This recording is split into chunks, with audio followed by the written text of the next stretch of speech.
Okay, let me outline the rest of my talk. So first I'm gonna give a problem formulation and intuition. So when do we think that performance extrapolation across environments is feasible, and what do we think performance extrapolation is? Then I'm gonna give the experimental setting for which we evaluated the performance extrapolation hypothesis, and then I'm gonna talk about the evaluation results, give some conclusions, and some directions for further improvements.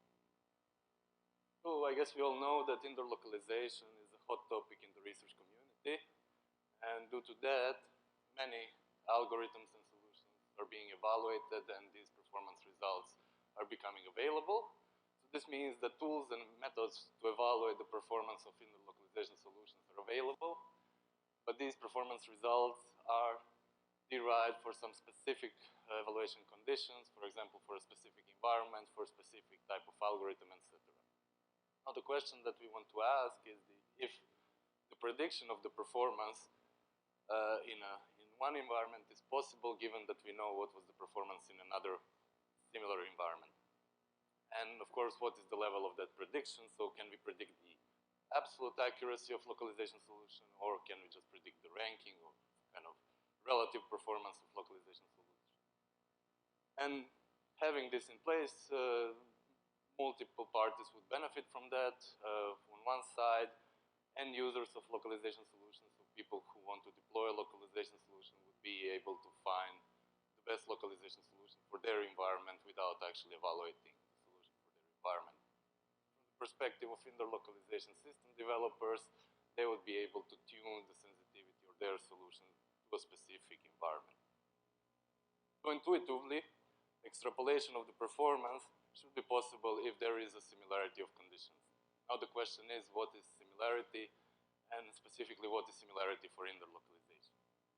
We argue that for indoor localization, the similarity can be expressed in terms of similarities in environments, similarities of infrastructure that is in these environments, and the similarity in algorithm or algorithm parameterization for these environments. And just note that this work is constrained to Wi-Fi RSSI fingerprinting only. Why Wi-Fi RSSI fingerprinting? Because it's one of the most promising approaches for ubiquitous indoor localization service. So the hypothesis is the following. If there is a similarity, then we are able to extrapolate the performance of the fingerprinting algorithm across environments. Now, to be able to extrapolate, environments have to be similar, and this pertains to their physical shape, their outer sizes, sizes of inner spaces, also to size and material of walls, as can be expressed by propagation characteristics, which are based on distance and number of walls. I will talk about that a bit later. Also, infrastructure parameters have to be similar. This means that the density and deployment of locations of access points have to be somehow similar. The configuration of these access points have to be similar, like transmission powers, operating frequencies, etc. And also, algorithm parameterization have to be similar. This means the algorithm has to be identical across environments, number and density of training points for fingerprinting has to be similar, and number of measurement points taken at each, number of measurements taken at each measurement point has to be similar as well. So this is the footprint of the hospital environment for which we want to predict the performance of a fingerprinting algorithm. So the first thing that we did, we deployed, so we were able to measure actually the performance here. And first we deployed a set of 6 anchor points, access points for localization, and they're denoted with black dots on the figure. And we had a set of measurement points in 3 rooms, hallway of this environment, and you can see their locations, they're indicated with red dots on the figure. Now in the next step of our evaluation, we found an environment that is fairly similar to the hospital environment. We call this environment twist partial because it's part of our twist test bed in Berlin. And again, we deployed a set of 6 access points in similar locations as for the hospital, and we had the same number of measurement points. They're again indicated with red dots. Regarding the access points, there were 802.11g routers configured to work in a beaconing mode with a beacon transmission period of 100 milliseconds. Their transmission powers were set to 20 dBm or 100 milliwatts, and they had same operating wireless channels across environments. Regarding the algorithm parameterizations, we had 73 measurement points They were distributed in a grid-like fashion with a cell size of roughly 1 meter. And in each measurement point, we took 4 Wi-Fi scans of each environment, so for each environment. Then we tried to reduce the similarities between the hospital environment and another environment because we call this environment twist. It has a different size. The size is roughly indicated with the ratio of the sizes of the figures. And again, we deployed a set of 6 access points. Roughly 4 of them were deployed in corners of an environment, and then 2 of them were deployed in the center of an environment. Regarding algorithm parameterization, we had 41 measurement point in this environment with a cell size of roughly 1.5 meter. And again, we took 4 Wi-Fi scans per measurement point. And the last environment is a VLab T1 testbed in Belgium. And for this testbed is larger in its sizes as indicated in the slide. And here we again had 6 access points deployed, roughly 4 of them in the corners of an environment, 2 of them in the center of an environment. We had 69 measurement points with a cell size of roughly 2.5 meters. And again, we had 4 Wi-Fi scans per measurement point. Similarities with this environment are even smaller in comparison to hospital environment. Physical shapes are summarized in the first table. As you can see, the similarities between twist partial and hospital are fairly high, both in the outer sizes and in the mean sizes. Wall types are different, so in hospital we had the plywooden walls, in twist we had concrete walls, and then as we go toward twist testbed and VLab T1 testbed, the similarities are decreased between environments. In order to characterize the propagation in these environments, we use the COS231 model. This is a multi-wall model for indoor radio propagation. It consists of 3 variables. One is path loss exponent.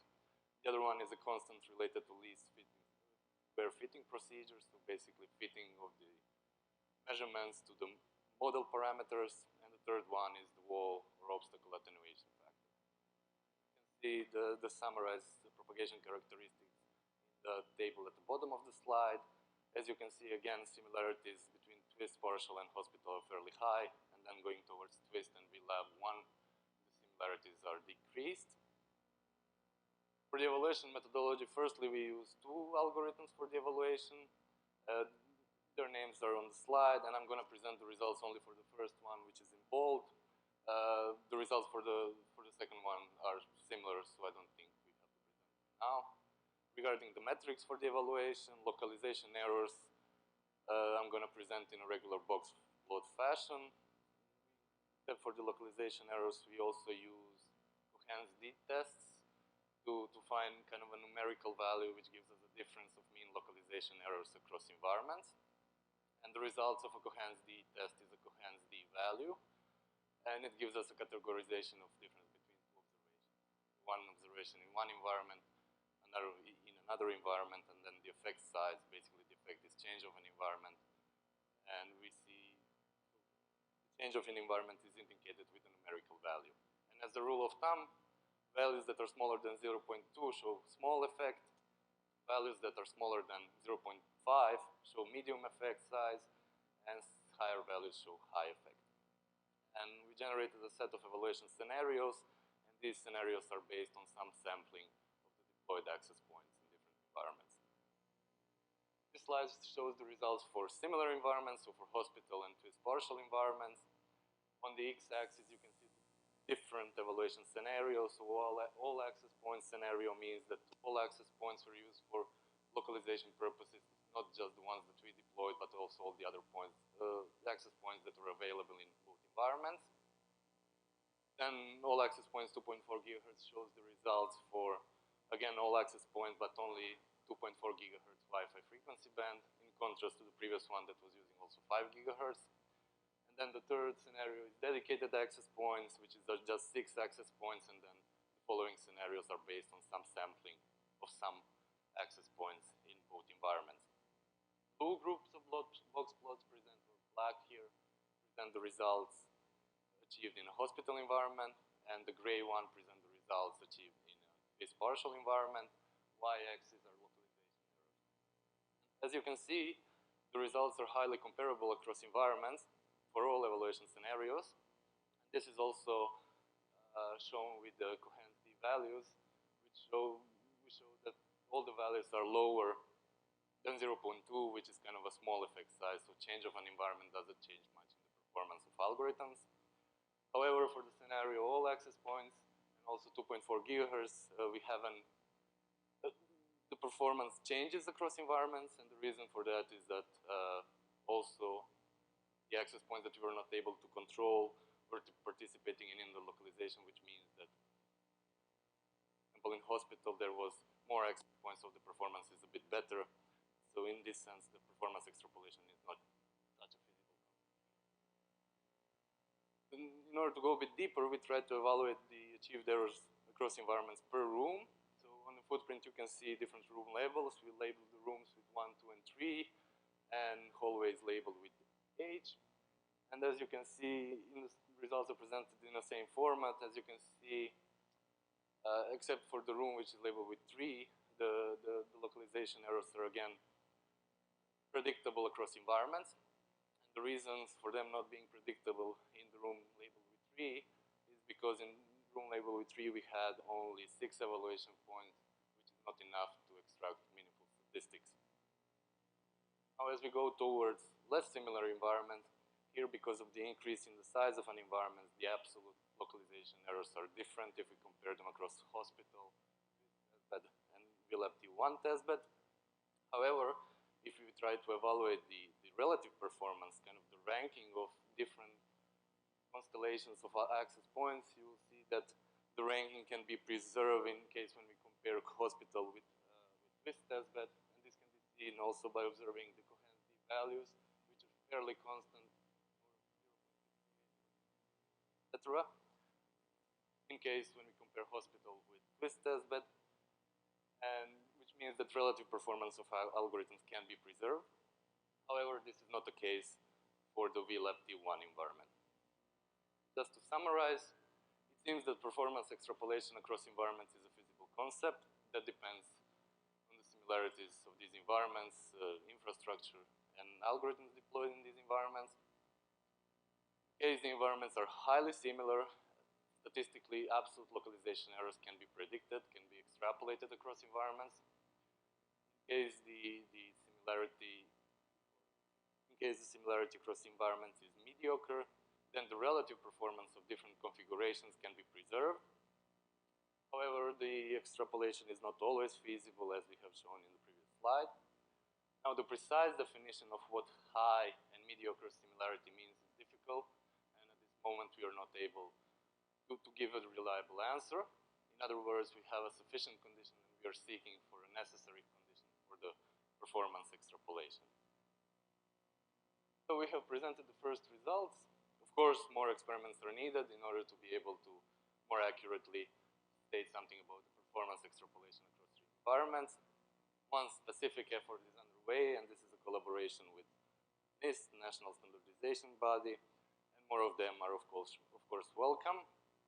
The infrastructure for evaluation is in place and publicly available, so additional measurements from additional environments can be uploaded. Different localization algorithms can be evaluated, and this is our goal, to extend not just to fingerprinting but other localization algorithms and other types of environments. And if you're interested in more details, you can find more details in the link given in the slide, and please consider participating. That would be all. Thank you for the attention. And